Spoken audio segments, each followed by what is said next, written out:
Top মানে leading wicket টেকারদের তালিকায় যদি থাকতে পারি। তাসকিন, আমাদের সাথে আপনাদের ওনার রয়েছেন আব্দুল ওয়াহিদ, অনেক অনেক অসাধারণ একজন ব্যক্তিত্ব। আসসালামু আলাইকুম। ওয়ালাইকুম আসসালাম। কেমন আছেন স্যার? আলহামদুলিল্লাহ ভালো।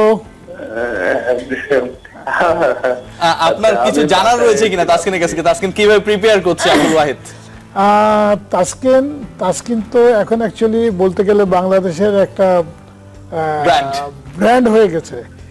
ওকে আমি গতবার পেয়েছি। গতবার আমি যেভাবে পেয়েছি সে চেষ্টা করেছে এবং ইনশাল্লাহ এবার তার পারফরমেন্স আমি যা খেলা দেখেছি তাতে অনেক ভালো এবং আমি জানি ও ওর সম্পূর্ণটা উজাড় করে দিবে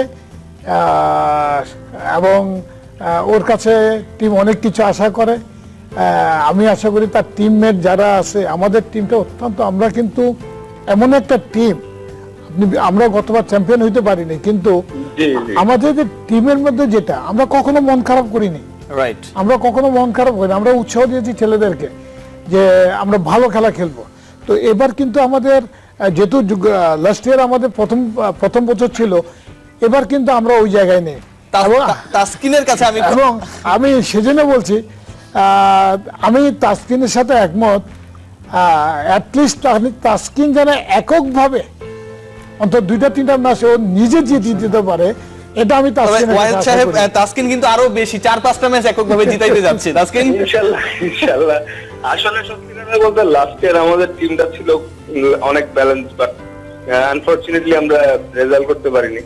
সত্যি কথা বলতে শুধু আমি না, আমরা একসাথে ট্রাভেল করি বা থাকি, আমাদের টিমের প্লেয়াররা প্রায় বলা বলি করে যে চিটাগাং ভাইকিংস ডিজার্ভ করে ভালো রেজাল্ট। আসলে হাসানুজ্জামান, আপনার কোনো প্রশ্ন রয়েছে কি? টিম ম্যানেজমেন্টের ব্যাপারে সবাই অনেক স্যাটিসফাই, কারণ আমরা লাস্ট ইয়ার খুব মানে 6 নাম্বার টিম হয়েও সবার আগে আমাদের পেমেন্ট বের হয়ে গেছিল। কোনো প্লেয়ার একটাও বাজে মন্তব্য পাইনি কোনো ম্যানেজমেন্টের থেকে। তো আল্লাহর রহমতে এদিক দিয়ে আমি খুব লাকি যে আমি এমন একটা টিমে খেলতে পারতেছি।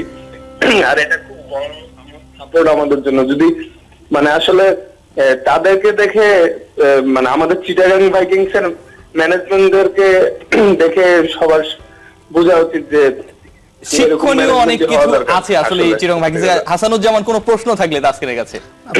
প্রশ্ন নাই, কিন্তু চাওয়ার অনেক কিছু আছে। তাসকিনের হাত ধরেই হয়তো বা টিমের কাছে যেতে চাই আমি, যে একটা ভালো রেজাল্ট, ভালো ক্রিকেট। গত বছর আমরা ভালো ক্রিকেট খেলেছি, কিন্তু এবারে না আমাদের ক্রিকেটারদের এবং অফিসিয়াল সবারই মানে একটা পজিটিভ সাইন, যেটা হচ্ছে গিয়ে প্রত্যেকটা প্লেয়ার অনেক পরিশ্রম করছে, ভালো করছে সবাই, এইটাই আমাদের প্রত্যাশার জায়গা। তাসকিন, আপনি শুনতে পাচ্ছেন হয়তো আপনার কাছে অনেক বেশি বিপিএল সামনে আসছে এবং সবচেয়ে বড় ব্যাপার যেটা, নিউজিল্যান্ডে আপনাকে আমরা সাদা পোশাকে দেখতে চাই। অনেক ভালো থাকবেন।